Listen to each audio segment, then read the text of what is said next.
Hello, everyone. Welcome to the 37th California Small Farm Conference. My name is Guido Lois with Community Alliance with Family Farmers. And I want to thank you all so much for being here. Today we have a workshop called Mechanization for the Small Farm, moderated by my coworker Elizabeth Bond and facilitated by Nathan Dorn, Fernando Garcia, Charlotte Lemieux, and David Haynes. Before we get into it and I give them the mic, I wanted to let you know a few things about this workshop. Number one, is being recorded and it will be uploaded to YouTube after we finish. If you have any comments about the workshop, please utilize the chat function that you can find in the bottom bar. Should see a little text bubble. And if you have any questions, I'd recommend utilizing the Q&A function. It should be also in the bottom bar. If you cannot find it, it should be under more. And this is a way for us not to lose track of your question. So again, comments in the chat, questions in the Q&A function. And if you have any questions about the conference overall or about CAF, you can shoot me an email at guido@caf.org. I'll put it on the chat once I let them speak. Finally, thank you to all of our sponsors for making this possible. You saw the little logos in the intro video. So yeah, that's all I have to say. Thank you again for coming. Thank you to the facilitators. And yeah, I hope you enjoy the workshop. Awesome. Thank you, Guido, and welcome everyone. Let me get my screen shared up here. All right, looks like that's coming through. We're so excited to have you here on a Sunday to our session Mechanization for the Small Farm. Just thank you for taking the time to attend, and let's just go ahead and get started because I know our presenters have a lot of things to share. But first, sorry, I shouldn't have said that so quickly. I do have a few slides I wanted to share with folks. So just to set the stage, here's our learning objectives for today. What you will be expected to learn about. So we're going to learn about some mechanized tasks suitable towards assisting farmer profitability. We're going to be learning about farm activities and some cost accounting.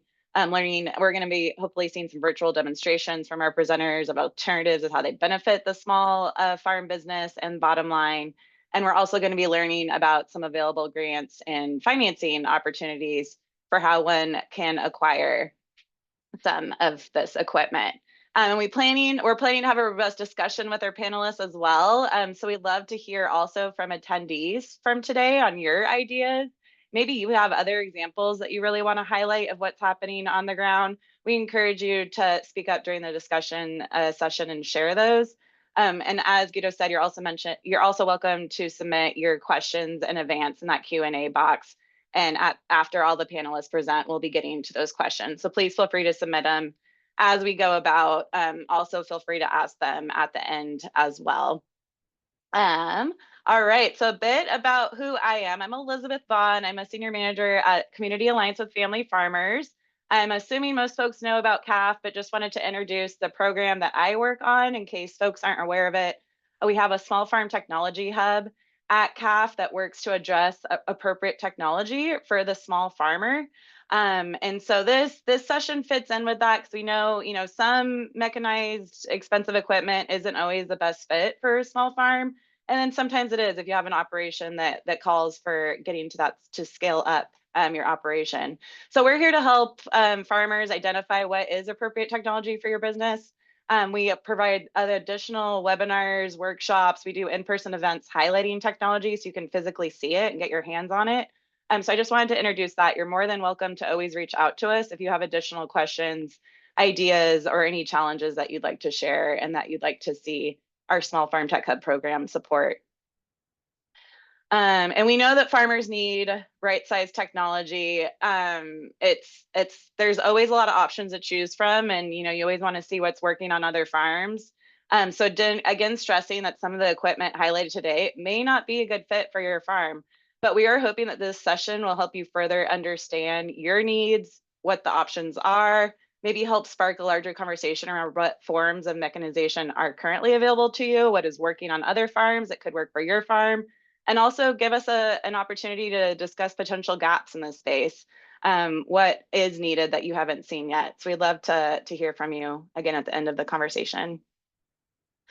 All right, so mechanization, just to set the stage here, we got a fun definition of what is mechanization. I got some photos up here to highlight it.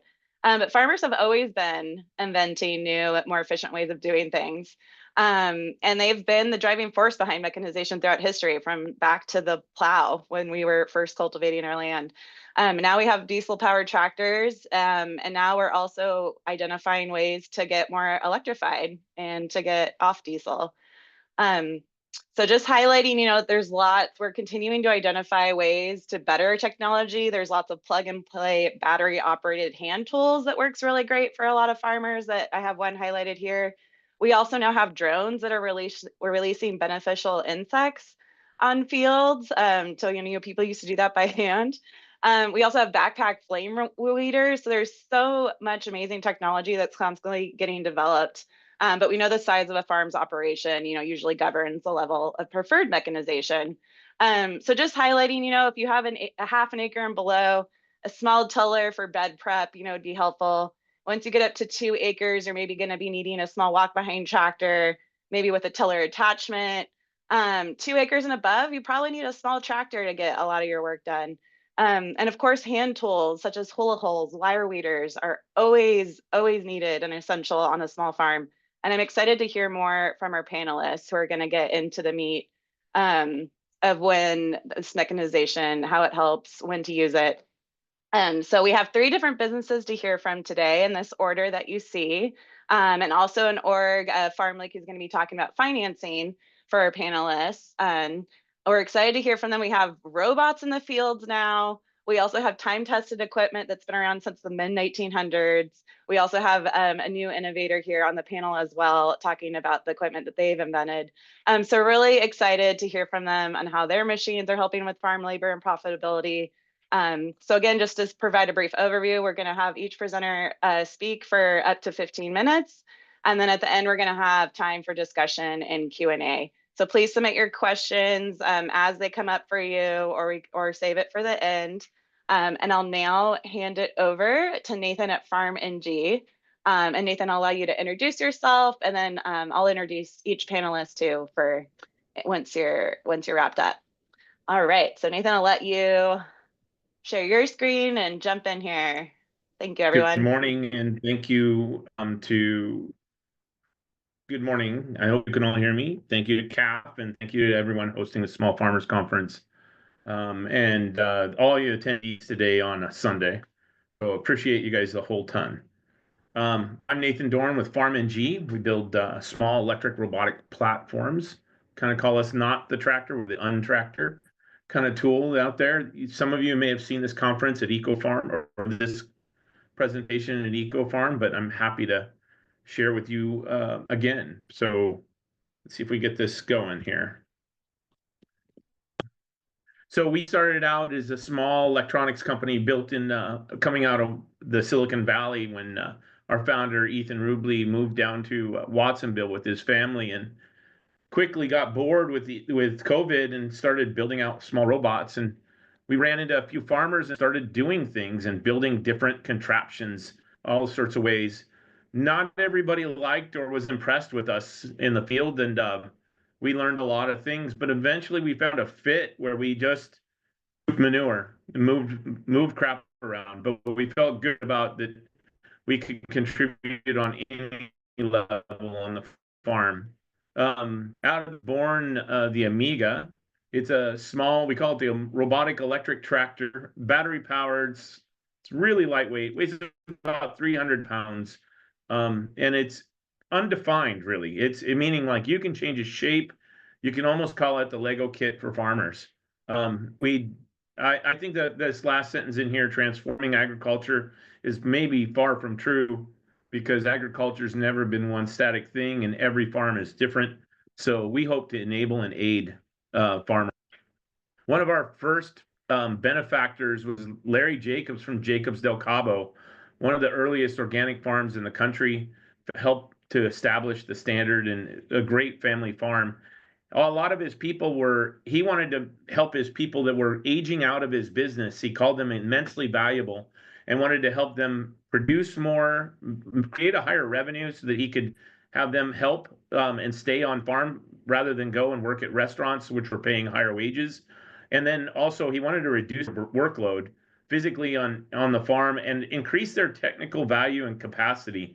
So again, we started out with simple things, taking down our home fences and turning them into harvest tables, building a small platform. That matter of fact, that platform still exists. Larry uses it every day still.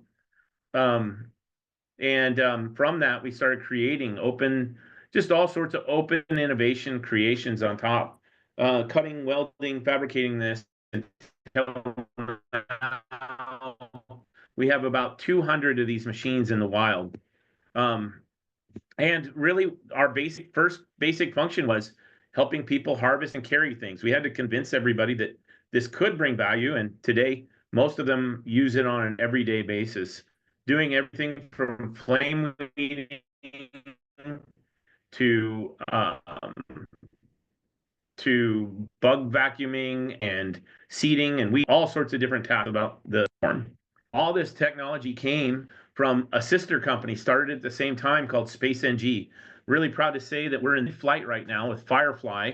And on March 2nd, our company, some of the technology that landed on the Amiga and helped fund the business will be what will hopefully enable. I'll let you know if I don't. Well, I won't let you know if it doesn't work out. I'll let you know if it does. Enable this space lander machine to land on the moon via vision controls. So that team has now spun off, and our founder has gone with it on the critical mission of landing this landing craft on the moon safely with edge cameras. We knew right away that building this little platform didn't mean a whole lot because it just carried things around the field. But we also had a theology that we wanted to be an open platform and work with others. We did something kind of cool. We reached out to other ag tech companies and offered to help them build on their stuff. And we're really proud to say we've probably got about 20 of those customers now. This is a slide from our first year. We reached out to universities and asked them if they wanted to innovate on top of us and help build things for farmers and also for technology development. And they've done an immense job, and I've got a real proud announcement to make at the end of this. The government agencies have really been heavily involved. UC Ag and Natural Resources has purchased this machine and scattered it out to create a learning center of innovation for colleges. We've now started out a high school program where high school students build our platform from the ground up and learn to farm on their school farms. A lot of that funding is available through farm to school grants or other grants as well. And then we've worked with so many farmers over the years, including some of those farms that you guys have either worked on or graduated from, like farm schools like Alba or Allensworth Farm School, and then seed companies and genetics companies, Reich Schwann. So our platform, we called it the Amiga because we took it to a farm and we asked them what the name was going to be, and they said it should be Mi Amigo. Well, that name was taken, and also one of the ladies in the crew said, "There's enough guys here. We want my Amiga." So now we've got this platform doing things like weeding, seeding, spreading compost, doing all sorts of things that are done every day in the field, pulling sprayers, sometimes moving people through the field or product. We've got just all sorts of applications scattered around the fields, doing just tremendous things that are done heavy and intelligent every day. I mean, let this spin out. And we also have this platform doing some really technical things. It was purchased by the Gates Foundation and sent 6 units to 5 different countries in Africa, where they're doing data collection and phenotyping using our platform on the different bean crops in those countries and trying to understand what weather microclimates are best suited towards each bean variety so that they can grow the most food calories in their area to sustain their communities. So that leads me to our open source, open API Harden, Jetson, NVIDIA, Xavier NX computer. Sorry if you're not a coder, that doesn't mean a ton. We've got a computer on here, and kids can program on it. We've got also 2 cameras, these and a GPS. These aren't required tools; these are optionals. As you grow as a business, you can buy and add on. I had an intern at 15 years old last year. I asked him, I said, I've got gophers in my vineyard. Build me a tool that makes my Amiga kill it. He created an application where he flew over the vineyard with a drone, marked every gopher hole, and then came back and stitched the whole map together and told the Amiga a safe path that it could drive to each of those gopher holes. We never built the gopher killer, and I'd be happy to call on any of you to help us build that in the future, but I work with you.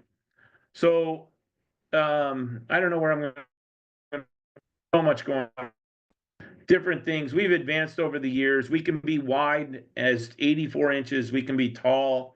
We can be narrow as 36 inches. The idea is it's an over-the-crop bed platform. We put 3-point lifts on it, different H bridges to turn on and off and pumps and do other things. As I said, we have this robotics challenge where we work with the Vine, which is a UC Ag and Natural Resources deal. And we've scattered this around the world now. This year, we'll have almost 50 colleges working from Australia to Netherlands, Korea to the United Kingdom, and a whole bunch in the United States and Canada working on our platform, building out innovations for farmers. The student teams are asked to buy the university buys a machine, and they're asked to go meet a real farmer and solve a real problem. And then they're evaluated by roboticists and engineers from around the world, the top of the world's best people from the greatest companies and universities. And we give them prize money and fly them to California to the Future in Robotics for Agriculture Conference, FIRA, which takes place in October in Woodland, California. And they show off their product alongside of ours and all the other robotics in ag. Last year, our first year, we had 11 schools and 3 companies were created, all working on agricultural issues. And they went from Carnegie Mellon University to Hartnell Junior College. And I'm really proud of Hartnell Junior College because those kids came off of a farm in California, went to school with the idea that they were going to become roboticists and get jobs at Amazon or at Google. And while they're in school in the Diorigo, I'm sorry, not in the Diorigo building, in the Ocean Mist building, they were asked to go and visit an Ocean Mist farm, and they built a robot for Ocean Mist for their parents, uncles, and aunts, and the community that they came from, and the people that built that school. So I'm really proud of that program and what it's done. In our second year, we had some great schools from around the country and students. We have over 300 students involved in our second year. This year, we'll have almost 800 from around the world involved. So you may find your school or your favorite school or a school that you're sending your kids to. Yeah, good luck. I'm paying student loans for mine right now, hopefully through the sales of these. So yeah, this has helped us also do research with other universities. We do everything on the platform from cotton picking harvesting machines to weed detection and lettuce harvesting machines. In our second year, we added a whole bunch more schools, and this year, I think I'll have to put 2 slides together to get all the logos on board. My name's Nathan Dorn again. You can find us in the next week at the Ag Safe conference in Monterey, or in 2 weeks at South by Southwest in Austin, Texas, at South by Southwest EDU in Austin, Texas. I would love to see you. Happy to come do demos and share the platform for users around the country. I think that's enough. Thank you. All right, thank you, Nathan. And just for the next part of the discussion too, FYI, I think having your video turned off may help with your audio delay. There's a little bit of that happening from time to time, but we could still hear you. But yeah, so just also framing, I know I'm gonna have some questions at the end for folks too. So Nathan, for the Amiga in particular, for the Q&A portion, just plugging, I think learning about, like you mentioned, cotton and lettuce production, hearing more about when the Amiga makes sense for a farmer to utilize and what questions maybe the farmer can ask of their operation to help assess and identify when an Amiga makes sense, especially for some of the cost accounting that we mentioned earlier. So just plugging that now so we can have time to talk about that at the end. But now I'll hand it over to Charlotte at BCS to hear about how their equipment can support a farm operation. So Charlotte, hand it over to you.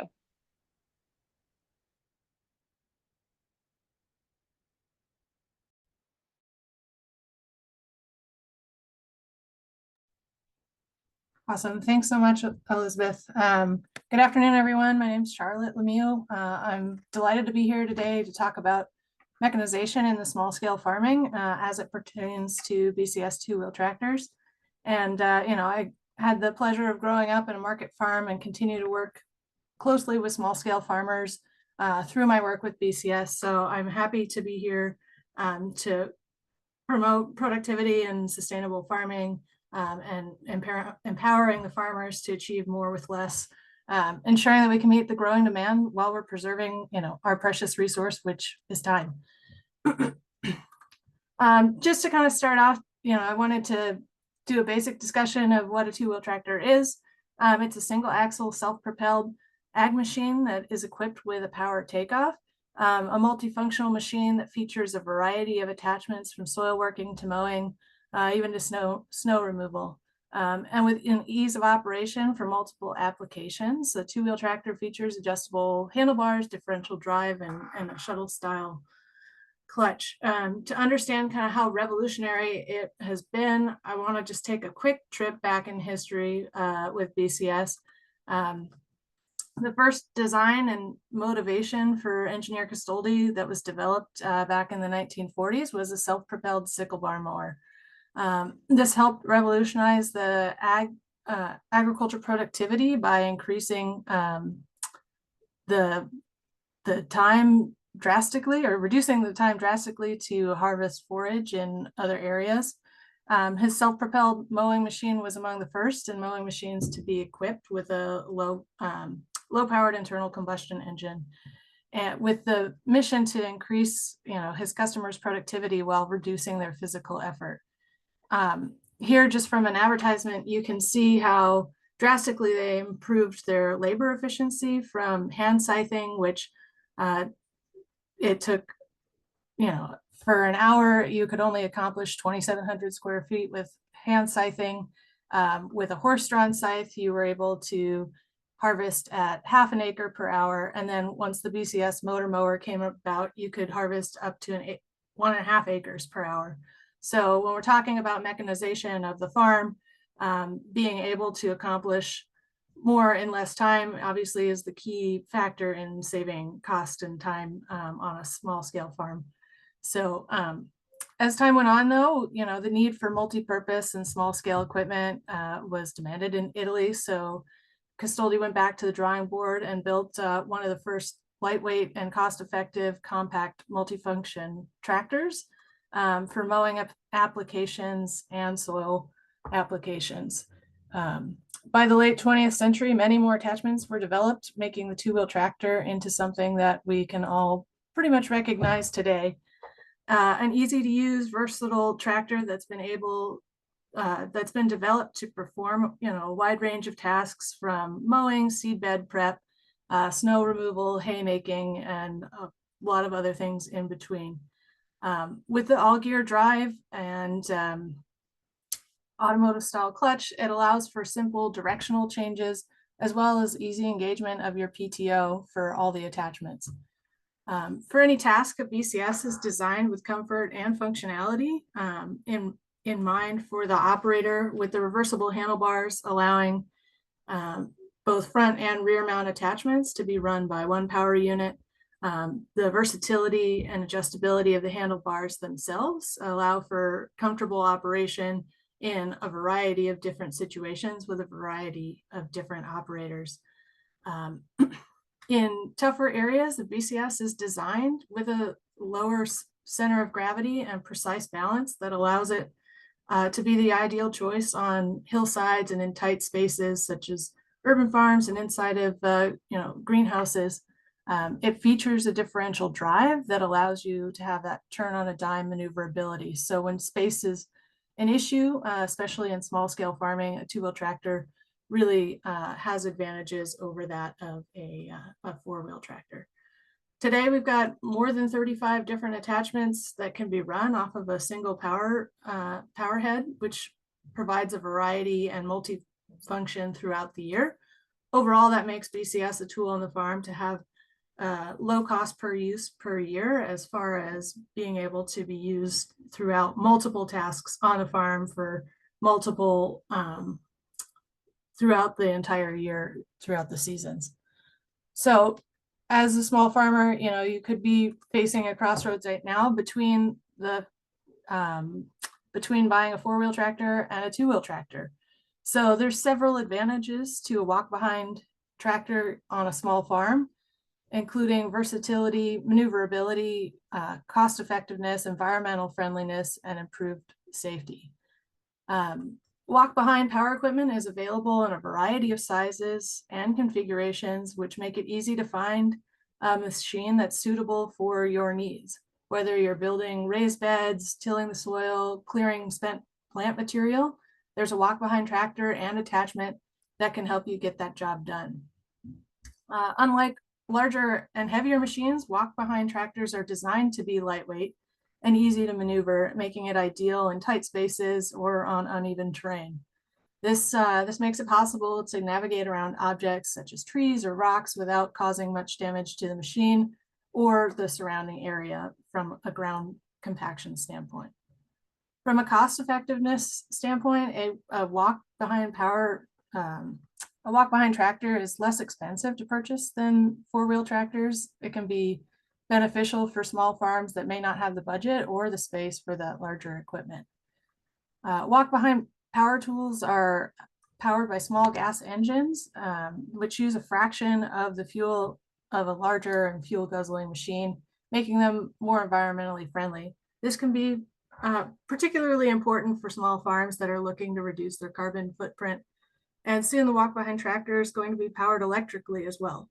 So that will further reduce emissions and noise overall for the operators and make it much nicer to operate on a long period of time. From a safety standpoint, you're able to react quickly because you're on the ground with the machine if necessary, if conditions change, and then safety features such as automatic shutoff switches can help prevent accidents or injuries. So is there a place for both a four-wheel tractor and a two-wheel tractor on the farm? It depends. It's all about the right tool for the job, which is where a two-wheel tractor is helpful in conditions when the ground is too saturated to be able to go in and mow maybe invasive blackberries like we do here in Oregon, or shrubs when the ground is too wet to get a tractor in there. But for a 7-foot box blade and a loader, the BCS is never going to be able to accomplish those tasks around the farm, something like that. So every farm can have 2 tractors and they can be complementary to each other. So this is why we can kind of see that the 2-wheel tractor has a place next to your 4-wheel tractor. From a time management standpoint, when we're talking about tasks in an hour, you can till up to half an acre or a full acre, depending on your soil conditions and the depth at which you want to be tilling. One of our most popular attachments, the rotary plow, has the ability to break new ground on a full acre of previously unbroken ground in 4 hours, and then utilize that same tool to then go back and build your semi-permanent raised beds, which improves your efficiency for years to come without having to retill your soil the following seasons, rather just refresh and add soil amendments, utilizing a power harrow or a tiller with precision depth roller to integrate those amendments to your soil. Between season plantings, we've got flail mower attachments that are great for cover crops. This can be accomplished to terminate the cover crops on your schedule versus, perfect timing with other methods such as roller crimping or things like that. You still get the benefits of the cover crop nutrients breaking down into the soil from the flail mower and being able to integrate those into your crop plan. And then for land outside of your garden, we've got sickle bar mowers that are the most efficient way to make tall grass short or forage and cut down as a land management tool. The beauty of the sickle bar is that because it cuts everything off once at the base, your mowing speed really isn't impacted by the thickness of the material, rather just the speed at which you're comfortable walking. At 3 miles an hour, you can get approximately 2 acres of mown material done. So when you're on a smaller scale, rather than having to bring in or rent some other larger equipment, you have this as an attachment that you can use throughout the year. So when we're talking about equipment costs, when you're introduced into a BCS with our 749 and the 3 most popular attachments for market farming, your startup cost is around $16,000. Whereas with a subcompact tractor, including a loader, you're about $26,000. So, I mean, think about where that extra $10,000 could go on your farm and what else you could utilize that resource for, in addition to the time that you're gaining by mechanizing with the BCS overhand tools. And as far as some other technologies that BCS offers, we're most famous for our 2-wheel tractors with the multiple attachments, but we've reintroduced the Reaper binder, which was part of the original founding of BCS. So this is a scalable harvest machine for small acreage in cutting wheat and herbs and reeds and other crops that can be cut and bound with a 55-inch cutting width swath, and you're seated comfortably, so that way you can take care of the smaller acreages where a traditional harvesting machine designed for much larger scale farming really isn't ideal. And then as I alluded, kind of the evolution of the next 2-wheel tractor is the electric 2-wheel tractor. When designing the electric BCS, the design team thought specifically about the agriculture sector and their need to be more sustainable in their way of working. The electric tiller improves the life of both the user and their surrounding environment with the familiarity of the BCS walk-behind tractor. We're talking about 0 emissions and significantly reduced noise and vibrations by electrifying the 2-wheel tractor. And the unit is currently in its final testing phases. So while no final specs and pricing are available, this is going to bring a whole new efficiency to the mechanization and small scale farming. I thank you for your time and your attention, and hope that you can see why a 2-wheel tractor is an appropriate scale of mechanization in the small scale farm while reducing your physical efforts. Awesome. Thank you, Charlotte, so much for going over that. And that was my big question, was electrification direction for you guys. So do you have any updates on timeline for that? I know you're still in the final testing, but just approximate? Not that I can make a comment on. Okay. I'm sure everyone had that same question, so I figured I'd just get that out of the way. But yeah, if anyone, again, a reminder for folks, if you have more questions, I see some coming in the chat, we'll save those for the end. And then also please use the Q&A box as well, and we will start collecting those for the discussion period. But I will now pass it over to Farmer Dave to hear about his inventions and the farmhand tractor in particular. So Dave, will pass it over to you. All right. This is Farmer Dave. I don't know if you can see me. All I see is Elizabeth. So, okay. I am the inventor of the farmhand tractor. Farmhand tractor is not your traditional tractor. It has no wheels, no tires, and no gas tank. It's an electric tractor that runs on electric batteries, and it has tracks like a skid steer. It is controlled with a remote control like a drone from an RC car. We won CAF's first Innovation Challenge back in 2019. This was a great opportunity. It allowed me to step out of my shell and show off what we can do. And since then, we've brought the farmhand tractor to all new levels. Right now, we have 5 that are out in the wild, and we have 2 more that are on order. We're getting ready to deliver in the next month or two. And we are slow growing. I run the whole thing myself, and I am very strict about my pricing and policies. Many people tell me that I do not charge enough for my tractor, but I feel that the tractor needs to be affordable for a small farm. And so that's what I work on, is that the farmer has an affordable option. Now, one of the big things we've worked on is compatibility, versatility. We can run with we have a BCS PTO, and with that, we can run pretty much all of their implements on the tractor, the farmhand tractor. I will not be making a rototiller, a tiller, or even the rotary tiller, because BCS makes a great one. And so we've just provided an option to be able to use that. So if you're already farming, you already have these tools, you don't have to start over and get all new tools. When you jump into a compact tractor, a 4-wheel tractor, it's a big jump, and pretty much none of your tools that are on your BCS move over.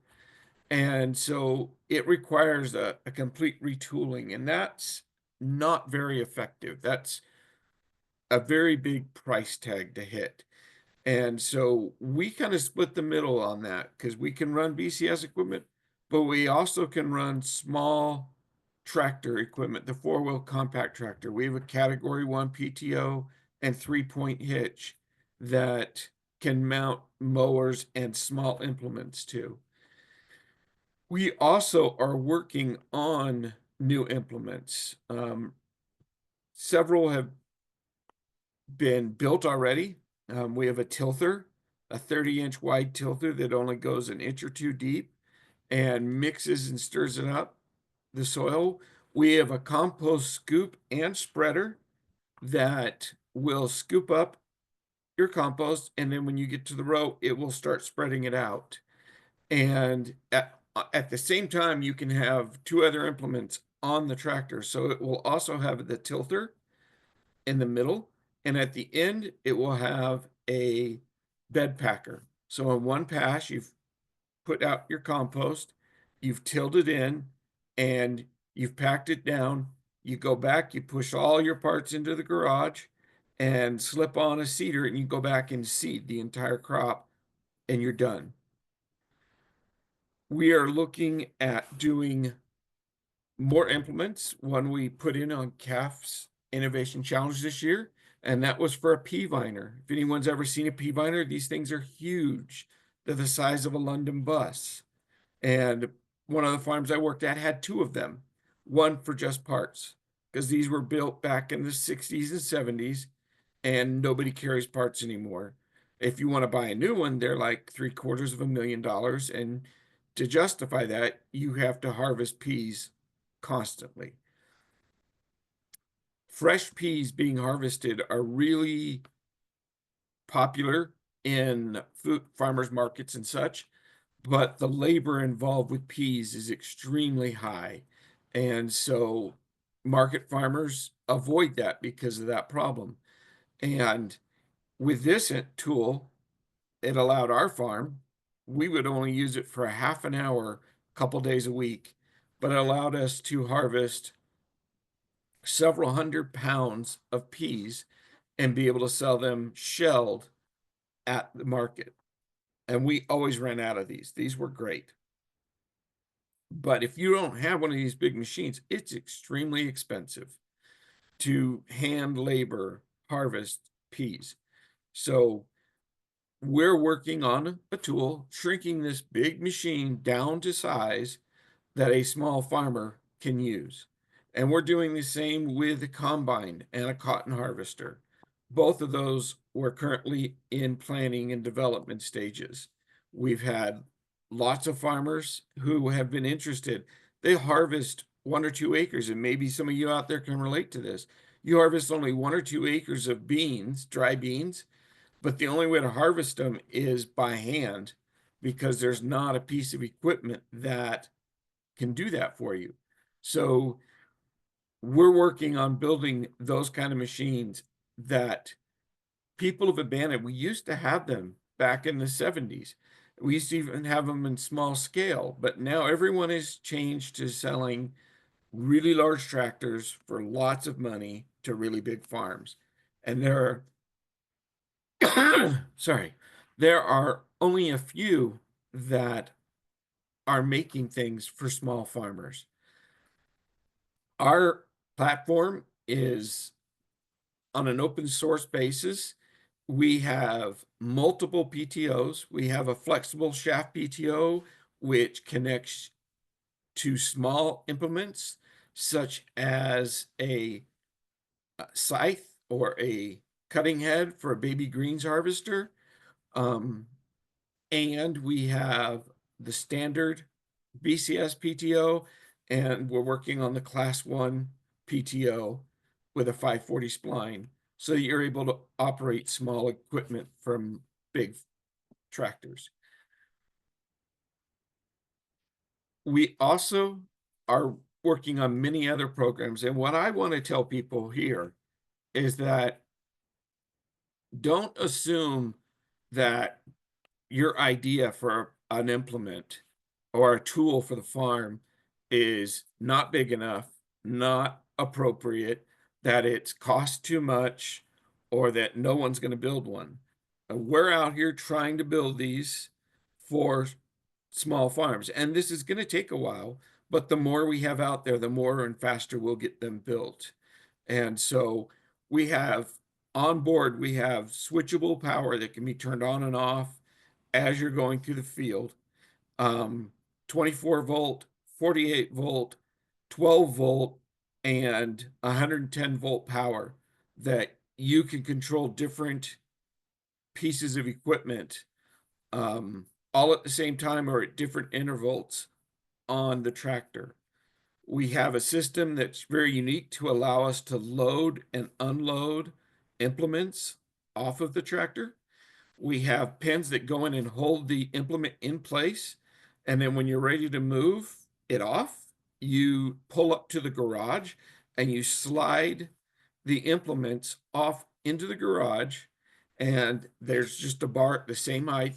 They slide on and then they slide off. And then you can go to the next one and slide another one on. So you have a couple of different carports or garages that have these implements. Now we envision putting solar panels on these as well, and they will be able to charge the tractor or standalone separate batteries at the same time. We're trying to make things modular. For example, the greens harvester, the baby greens harvester uses a cutting head at the front, but your combine for your wheat or beans has a different kind of cutter, and they can be used whether you're cutting for fresh peas or dry beans or grains. It's the same module that goes on. The difference is when it's after it's been cut and lifted, they go into different processors to separate the grain or the pea pods. And so this allows those different implements not to be used for one single thing, but for multiple different tasks. We are working on a 30-inch baby greens harvester, and we've got that pretty well lined out. We just need to start prototyping it out and putting them into development. And I'm probably running out of time here. So we have probably 40 different implements that we have somewhere in production. Some of them are just ideas we've put in place. Some are ones we've seen. It's like, okay, we need to put that together for small farms to use. when a small farm harvests potatoes, the potato digger digs them up and then leaves them on the ground, and you have to go back up and pick them up. And there's somebody in Russia, I believe, that built one that picks the potatoes up after it's harvested and puts them into a box. And so then you're not having to lean over and pick all of those things up, all those potatoes up. It's done automatically. And it's a very sleek system, and I think it will have tremendous opportunity, but it just takes time for put it together, put it out there. And if I only have 10 farmers that want it, that works. I'll put one together and we will get them out there. So don't think just because nobody's made it or you haven't seen one. If you have an idea, come forward, contact me. Let's get together and see what we can do. Thank you very much. I'll turn it back over to you. Yeah, thank you, Farmer Day, for going over what you're up to. This is great to hear. And one quick comment while we still have you before we move on to Fernando is someone was commenting that your background photo, it looks like you're vertically trellising summer squash. And they wanted to say that was very cool. Yeah, I do vertically grow summer squash. They get to be 7 feet tall. And actually you trim the leaves off after they fruit. They'll never fruit below where they fruited. And because you're trimming every week the leaves off, it looks like a palm tree by the end of the year. But when you cut all these leaves off, this is where the insects have laid their eggs. And by removing them, it makes a much better crop. That's great. Thank you, Dave. I feel like we always learn something new from you each time. All right, Thank now, you for this opportunity. yes, of course. All right, Fernando, we'll go on to you next, and then we'll open it up for Q&A. And I see I have been collecting some questions in the chat box. So thank you folks for putting those in now, and please keep putting them in so we can get to them at the end. All right, Fernando, take it away. All right, let me pull up here my presentation.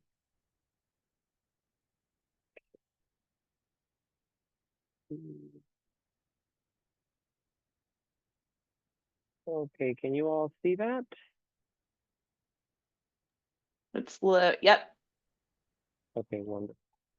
For some reason, the Zoom bar is blocking my present slideshow button. Okay, here we go. All right, can you all see that full screen?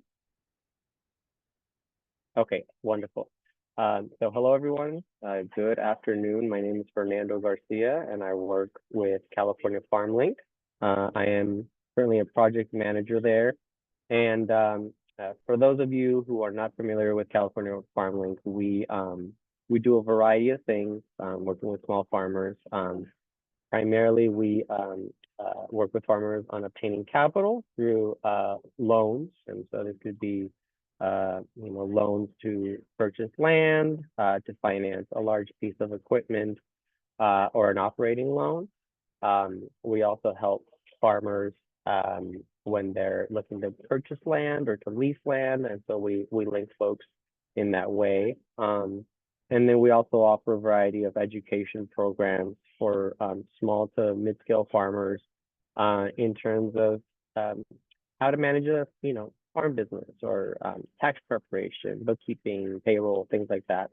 And so what I wanted to share with you all today is we are currently working with Farm NG on we're essentially able to finance some of these units through what we call our conservation bridge loan program. And so what that entails is right now there's a program that is run through PG&E in I believe it's Santa Cruz all the way down to Santa Barbara County, where they are able to offer a rebate of up to 50% of the cost of a electrified farm vehicle that is up to $75,000. I believe that's the cap. However, the farmer needs to buy the equipment first, and then the rebate comes after. And so what FarmLink is able to do is we're able to cover that upfront cost of the unit, and that allows farmers to, let's say maybe there's cash flow limitations, that allows farmers to make that purchase and then also be able to take part in the rebate program. And so I wanted to lay out some examples here. Let's say an Amiga unit costs $20,000. The 3CE program is able to offer that 50% rebate, which would be $10,000, and then California FarmLink would be able to cover that amount as well as with a 3.5% annual interest rate. And so what that means essentially is that so the rebate is not going to take a full year. It should only take a few months. And so that equals to about $30 a month. It's usually, I think it's a little under $30 a month. And then we also have a 2% loan fee. So for this example, it would only be $200.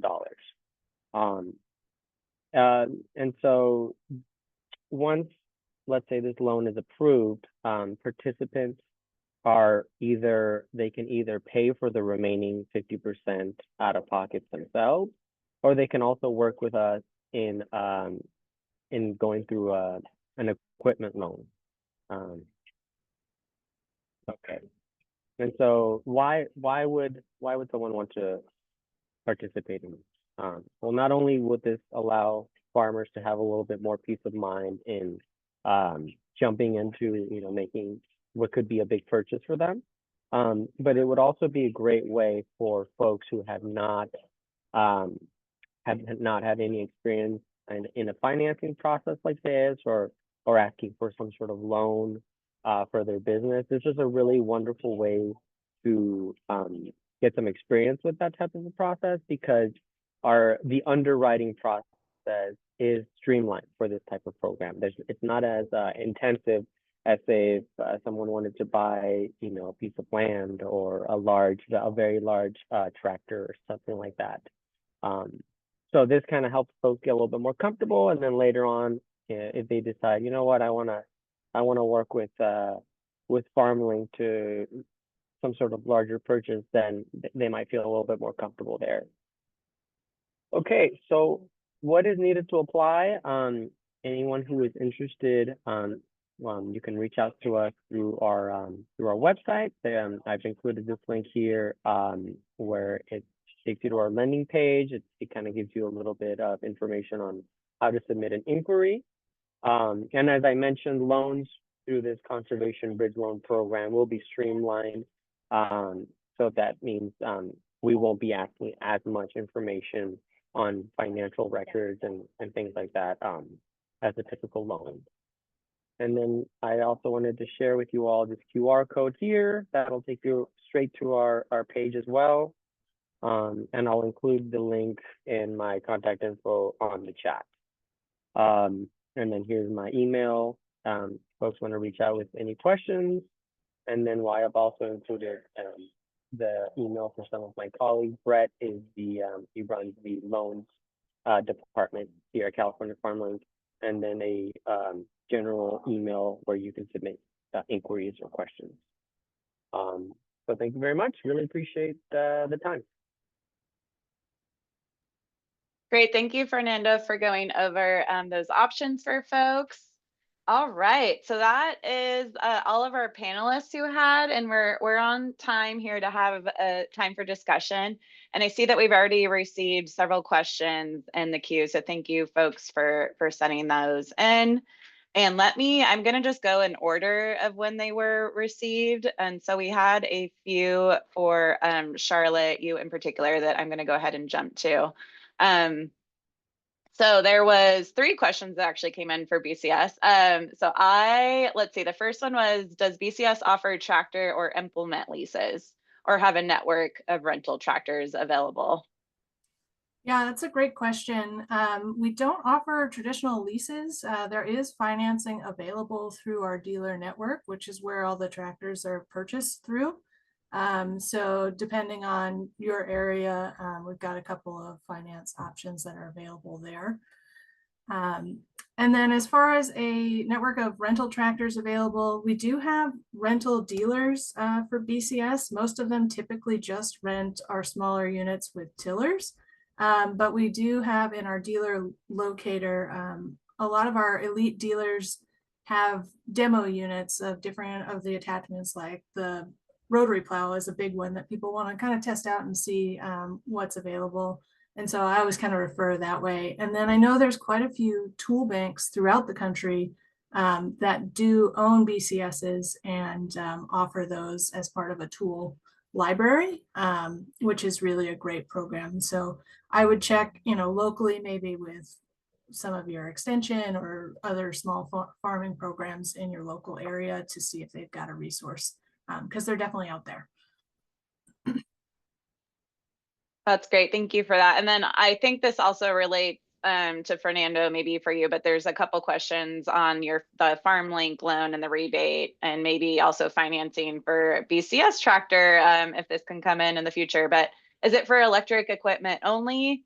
Can you speak more to that? And there was another question that's related in the Q&A about providing a list of qualifying applicants for farms. Sorry, I'm reading this question live. I'm wondering if small farms on health clinics, tribal lands, or nonprofit organizations can qualify. So maybe there's some overlap there with those two questions, and also like getting your hands on a BCS implement as well. Yeah, that's a great question, and I did forget to mention that yes, this is only for electric equipment, at least through this program that PG&E is offering. So when the EVs arrive at BCS, I don't see why there would be any issue with participating in this program, as well as Farmer Dave's vehicles. I was going to call them tractors, but they're more like a Caterpillar. Thank you. I was wondering that. Yeah, so that would also apply. So I'd be happy to speak with both of you all if we want to get more into the weeds on this, but I don't see any issue with that. In terms of the specifics on who qualifies for a loan, unfortunately that's a little bit out of my my sphere or my knowledge at the moment. But if you reach out to me or some of those through our loan inquiry page, we'd be happy to guide you in the right direction. But because that's a little bit more into like loan inquiry, who qualifies, who doesn't territory, and unfortunately I don't have that information. Thank you for that, Fernando. And I know the other companies provide some in-house financing as well that has been posted in the chat. Yeah. So I'd love to the FarmLink program too. It's not just limited to PG&E grants. It's based around those granting agencies that will give up to 50%. So if we can find other ways to find you grant funds, whether it's through farm to school or other funding agencies that'll fund up to half. We've even had some grant funds from 11th Hour to help some of our farmers do this. I think that FarmLink is willing to help carry the other half of that, and bridge that purchase to refunding timeframe. Yeah, thank you for that. And also just to add to Charlotte's comment too about the lending libraries and the tool banks that exist out there. These are developing more and more. We have some that are in the works in California. So just keep your ear out for those. California, where CAF is constantly advocating for more state funding to support those type of tool banks. There's also a lot of farmer to farmer informal lending that I know happens out there. So just in case you really would love to like try out a BCS, just don't also be shy to try to make some friends with your farm neighbors and see what's working for them. So I wanted to add that note as well. And there's a couple other questions for BCS that I think will be pretty quick. And then I see some great questions and discussion questions that are coming into the chat and the Q&A. So thank you folks for including those, and please feel free to keep adding them. But Charlotte, there's a question on wanting to know how much that mulch spreader, or showing the mulch spreader and what the cost was. I don't know if you can speak to that. Yeah, you can hop on our website, but I can show it real quick. You know, this is the plastic mulch layer here. So your cost for the mulch layer itself is $12.49, and then here's some pictures of it actually operating out there behind the BCS. So it has the openers, closers, and then you can also integrate having drip tape laid underneath this at the same time when you're doing plastic mulch laying. Okay, thank you for that. So yeah, if there's more questions, please feel free to add those in. All right, another question that came through was for Dave and Nathan on highlighting the differences between your two products and their capabilities. This mentioned that they have similar modular and adaptable design. So can you speak to the differences more? That Dave, we you are want to go ahead? I'll give you the honor. I'll start with that one. Ethan, who started Farmman G, he saw my tractor at Eco Farm when I won the contest from CAF, and I was the inspiration for what he went involved and eventually came the Amiga. There's a lot of differences. We're both electric, but we both have different niches out there. My system does not have computers inside it. We don't have vision. The only way we have vision is been first FPV, like drone operators do. We can put a camera on the front. You can wear goggles and see where you're going. But we do not use any kind of guided navigation right now. We're working on that. And when we had that, it would just be guided. It wouldn't be autonomous. So you'd have to tell it where and what to go do. And I think we handle bigger implements that engage into the dirt. But if you're wanting to do computations and scanning of the field, I think FarmNG is a much better fit in that. Is that right? Yeah, Dave builds a great product too, though. He's got more ground horsepower and a lot of great traction. Farm and G we focus on the modularity of it. We intend to be there from the early start. So our base platform is $13,000, and it's kind of an electric wheelbarrow. You can add on every single thing you see on our webpage or in any example, and all the way up to making it a fully autonomous robotic machine. So it means to grow as you grow or as your needs are. And we do have a number of things that attach to it to weed, seed, and do everything else. I wanted to highlight some things. We do work heavily on the software side, and this coming week we'll announce the ROS 2 to FarmNG Amiga software bridge. It'll be the first time we have that. That'll be available for everyone that's programming in ROS 2 right now in the world. Will also be able to control the Amiga via ROS 2. And we are in the next 2 weeks, we should be able to release a ubiquitous attachment for all farmers friend tooling in the field onto our 3-point. So you'll be able to anybody who uses farmer friend tools could hook right up to the FarmNG machine and use it right along the field on our 3-point. So as far as similarities, you bet there are. I mean, Dave builds a great product, and as he said, he's in quite a bit of the inspiration for where we are today. And differences, I mean, it's broad applications for both of us, I think. Yeah, we're quite a bit more funded company, so we're a little faster to market right at the moment. But You're a lot he more builds a great funded product. company. He builds a great product. Yeah, and They say this either though. Our tractor is 14,950, and that does include the 3-point hitch and the flex PTO. And we do offer financing in-house. thank you. Yeah, thank you for going over those differences. And if other people have questions too, please feel free to add those in.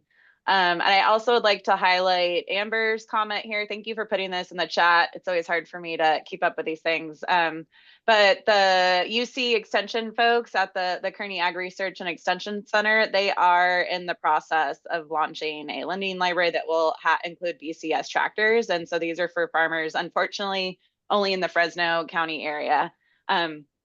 But we're seeing these initiatives get launched across the state and the country, and there's a lot of inspiration happening to continue to build these out. So I know there's a hand tool lending one, for example, in Riverside that's done through a local nonprofit. So there's a lot of community momentum behind this, and also we're advocating for the state funding. So we also encourage other folks on the ground. Maybe you're a farmer who has some extra storage space. There might be opportunity to work with some of these grants or to work with nonprofit agencies to develop even your own lending libraries. We're also encouraging that in the network. And that leads me to a discussion question, which I think I would love to hear what you all think of this discussion question as well. But this person's asking, how can we develop and design targeted financial support, training programs, equipment investment, and equipment sharing initiatives to help small farms overcome high initial mechanization costs and regulatory challenges while ensuring long-term sustainability and competitiveness? So I was commenting a little bit on like some collaborative community-driven efforts that could maybe help with this, but I'd love to, I know CAF is working on these things, so I can speak to it in a bit too, but I'd love to hear from the panelists on your ideas, being on the ground, trying to get mechanization more out to folks. So if anyone would like to respond to this. FarmNG's worked really hard with FarmLink to build a program where we can help fund some of this. And then we've also, if you're in any of the coastal areas from Central Coast to Mendocino County, we're present every week, and we have a number of machines loaned out for users to prove to themselves the value of the product. So we'd love to share as many vehicles out there as possible just to get you confident and familiar with it. We'll be in Woodland on March 4th at a weed day provided by UC or the Extension Service, I believe, Margaret. And we'll be all over the place so you can see and build up your confidence with us. We don't have a direct funding, but we do provide it through Shopify.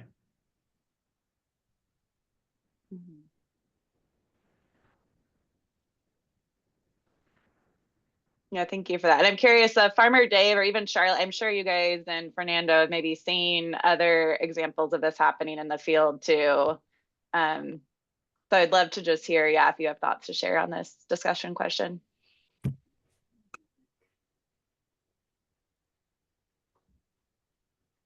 Oh, it's Chicken. Who wants to go first? Charlotte, would you like to go first? I see you about to chime in. Yeah, I mean, we've done quite a few different field days, and farmers have generously donated their field and their BCS for helping in education events similar to this one in person, all throughout California and the country in general. And that's been the biggest way that we're able to, do more of that education and outreach from an investment standpoint. Definitely the grants that are available out there has been huge for small farms and being able to mechanize and start their farms. So there's definitely a lot of resources out there. We always try to stay up to date on them, but it's quite a bit for all over the place. So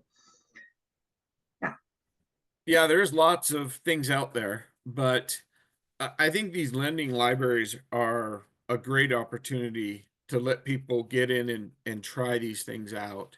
And I am currently not in any of the lending libraries, but would really like to be. I'd like to work with any of those out there to get a farmhand in there so that they can use and people can try them out. Yeah, thank you for sharing that. And I want to raise up the power of cooperatives too, like the formal cooperatives that can exist in business development, producer owned cooperatives. We see these happening with some grain production in California where farmers are are formalizing a tool sharing between them where, hey, they all need this equipment. Let's go in together and purchase it. So we're wanting to lift up those stories more too and share it with other farmers so that folks can see how these models can work. CAS developing actually a report that's focused on the Central Valley that will be highlighting some of these promising models. And we do our annual Small Farm Tech Expo, which I'll show a slide in a minute, that also is helping to highlight what equipment is out there, give farmers a chance to learn more about it before they make that big investment and decide to buy one. So we understand this is a big need in the field, and we're doing what we can to advocate for funding, to encourage more tool banks to come into existence. But we also are encouraging all our farmers to collaborate together and cooperate too, and identify ways that they can help lift each other up, because we're all there's a lot of needs out there. So it definitely is going to take a village, and we appreciate everyone for being so engaged in this topic. We've had farmers unions in Hawaii specifically purchase and lease back or lend machines as well. So there are other venues for funding that are not typical. Please look in your local area. I like Yeah, that idea. thank you for highlighting that. And yeah, Farmer Day, where can we find your products? I am in Utah, so that makes it a little harder for you all in California. I do try to come out at least once every 3 months, and do a demonstration somewhere. And if you want to see me out there, give me a call. I also have a website, thefarmhandtractor.com, and it's there. It's a little older. I need to refresh it again. But once again, I run this whole operation myself, and so there's only so many hours in a day. Yes, thank you for that. And Farmer Dave, if you don't mind putting your email in the chat, I think folks want to contact you. My chat only says it goes to I don't know if host we and can get the panelists. chat to everyone.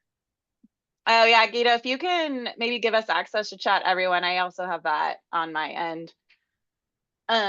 So while we're figuring that out, and hopefully we can maybe respond to some of these other questions, we are running short on time. I apologize, I only got a couple minutes left, and I did want to highlight just a few things that are coming down the pipeline. And so thank you everyone again. Let me, sorry, get my screen shared. Robust discussion. So thank you everyone for highlighting. Oh, speaking, and then also I haven't been able to put this in the chat, but to the point around how we can work together too, I also wanted to highlight another online resource called farmhack.org, which provides different tools and technology that farmers themselves have developed and have posted it online for others to look at, to maybe copy, or to revise to their own need, their own operation. So I wanted to highlight that resource. It's great point of inspiration to see what's working for other farmers. In case folks aren't aware, to continue the conversation around ag equipment funding, we're actually having another session that's mostly focused just on this topic and other funding streams in general. So that's going to be tomorrow, the 24th at 9:45. So just wanted to plug that so you can all see that and learn more information about other avenues for getting funding for your equipment. And I mentioned this briefly. I just wanted to make sure our website is plugged here for this event that we hold every year. The Small Farm Tech Expo is a great place to see this equipment in person if you're in the area. And I think I'm getting booted, but I just really wanted to take a second to thank our speakers for being on this panel discussion, for sharing information on mechanization for the small farm.